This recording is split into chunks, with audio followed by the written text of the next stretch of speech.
నమస్తే, నేను Sreeja, tarot card reader, crystal healer and horoscope reader.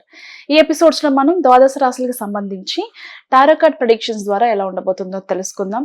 అలాగే మీ అందరికీ కూడా దసరా నవరాత్రి శుభాకాంక్షలు. అమ్మవారి కరుణ మీ అందరి మీద ఉండాలని చెప్పి మనస్ఫూర్తిగా కోరుకుంటూ, అలాగే సర్టిఫైడ్ అండ్ న్యాచురల్ ఒరిజినల్ రుద్రాక్షలు కావాలనుకున్న క్రిస్టల్ బ్రేస్లెట్స్ కానివ్వండి, క్రిస్టల్ మాలలు కానివ్వండి, రా క్రిస్టల్ కానివ్వండి, అలాగే టంబల్ క్రిస్టల్స్ అయినా సరే, ఏదైనా సరే జెన్యూన్ ప్రొడక్ట్స్ సర్టిఫికేట్స్తో సహా మీకు అందించడం జరుగుతుంది. ఎవరికైనా రిక్వైర్మెంట్ ఉంటే గనక స్క్రీన్ మీద కనిపిస్తున్న నెంబర్స్కి కాల్ చేసి రిజిస్ట్రేషన్ చేసుకోవచ్చు. ఈ ప్రొడిక్షన్స్ మనకి అక్టోబర్ 6వ తారీఖు నుంచి 12వ తారీఖు వరకు కూడా వర్తిస్తాయి. వృషభ రాశి టారో కార్డ్ ప్రొడిక్షన్స్ చూద్దాము.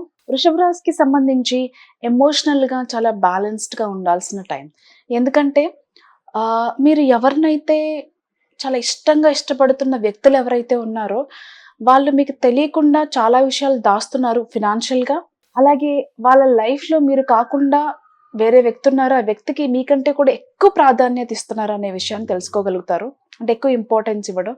అండ్ ఇంకొకటి ఏంటంటే, ఒక పనికి తీసుకున్న డబ్బులు ఇంకొక పనికి ఖర్చు పెట్టడం కానివ్వండి. ఇది లవ్ రిలేషన్షిప్లో ఉన్న వాళ్ళే కావచ్చు, మీరు పెళ్లి చేసుకున్న మీ లైఫ్ పార్ట్నరే కావచ్చు, ఎవరైనా సరే మీతో ఒక రీజన్ మీద తీసుకున్న డబ్బులు వాళ్ళు ఇంకొక రీజన్కి ఖర్చు పెట్టడం కానివ్వండి. కొన్ని ఎమర్జెన్సీగా వచ్చే ఖర్చులు కానివ్వండి. అంటే చాలా మందికి సడన్ గా ఇప్పుడు వైరల్ నడుస్తుంది, మీరు ఏ హాస్పిటల్కి వెళ్ళి అక్కడ కొంచెం టైం స్పెండ్ చేసిన వేల బిల్లులు వేస్తూ ఉన్నారు, అందరికీ తెలిసిందే. సో ఇలా ఏంటంటే పార్ట్నర్స్ విషయంలో ప్రతి చిన్న దానికి కూడా మనకి ఎందుకో వాళ్ళు ఏదో తప్పు చేస్తున్నారు, వాళ్ళు ఏదో హైడ్ చేస్తున్నారు అని అనిపించడం కానివ్వండి. ఇలాంటి అనుమానాలు, అంటే ఇప్పుడు నేను చెప్పిన అనుమానాలు ఎప్పటి నుంచి అయితే ఉన్నాయో అది ఖచ్చితంగా ఈ వీక్లో మీకు బట్టబయలయ్యే అవకాశం కనిపిస్తుంది. వృషభ రాశికి సంబంధించిన పార్ట్నర్స్ ఎవరైతే ఉన్నారో వాళ్ళ నిజస్వరూపం తెలుసుకుంటారు.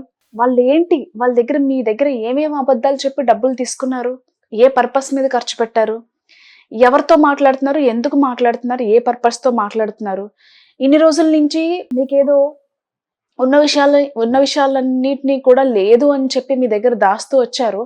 బట్ అది నిజమని తెలుసుకున్న తర్వాత మీకు హార్ట్ బ్రేక్ అయ్యే ఛాన్సెస్ అయితే ఖచ్చితంగా కనిపిస్తున్నాయి. అది కూడా ఇక్కడ కమర్షియల్ కంటే కూడా, అంటే డబ్బు వ్యవహారాల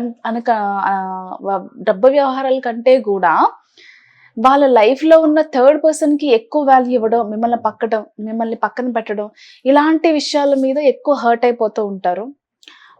అండ్ మిమ్మల్ని మోసం చేశారు అనేది ఖచ్చితంగా అయితే బయటపడే అవకాశం కనిపిస్తుంది. ఎండ్ ఆఫ్ ద రిలేషన్షిప్ అని చెప్పుకోవచ్చు. ఈ టెన్షన్స్, ఈ మోసం ఇవన్నీ తీసుకునే దానికన్నా ఈ రిలేషన్షిప్ని మనం ఇక్కడితో ఎండ్ చేసేసి వాళ్ళ నుంచి దూరం అయిపోవాలని చెప్పేసి ఖచ్చితంగా ఒక డెసిషన్ అయితే తీసుకుంటారు. అదైతే 100% కనిపిస్తుంది. ఏ పర్సన్తో అయితే మీరు కలిసి ఉంటున్నారో ఆ పర్సన్ నుంచి శాశ్వతంగా దూరం అయిపోవాలి. వాళ్ళ ప్రస్తావన కూడా ఇంకా లైఫ్లో తీసుకోకూడదు. చాలా నష్టపోయాం ఫిజికల్గా, మెంటల్గా, ఫినాన్షియల్గా, ఇక నేను నష్టపోయింది చాలు అని చెప్పి వాళ్ళ దగ్గర నుంచి దూరం అవ్వాలని చెప్పి ఒక డెసిషన్ అయితే ఖచ్చితంగా తీసుకుంటారు.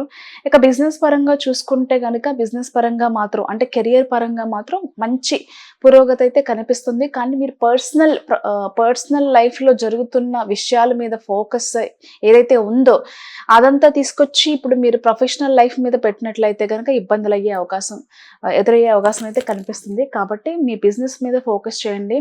లేకపోతే కెరియర్లో కానివ్వండి, బిజినెస్లో కానివ్వండి, ఒక మంచి మార్పు కావాలి అనుకునే వాళ్ళకి ఖచ్చితంగా మంచి మార్పులు వచ్చే అవకాశం కనిపిస్తుంది. ప్రమోషన్, సాలరీ ఇంక్రిమెంట్ కానివ్వండి, ట్రాన్స్ఫర్స్ కానివ్వండి, ఆన్ సైట్ ఆపర్చునిటీస్కి కూడా చాలా పర్ఫెక్ట్ వీక్ అని చెప్పుకోవచ్చు. బట్ మీరు బ్యాలెన్స్డ్గా ఉండాలి. అంతేకాకుండా అరేంజ్డ్ మ్యారేజ్కి సంబంధించి కొంతమంది చూసుకుంటూ ఉంటారు కదా సంబంధాలు, వాళ్ళకు కూడా చాలా అనుకూలంగా ఉంది. All the best.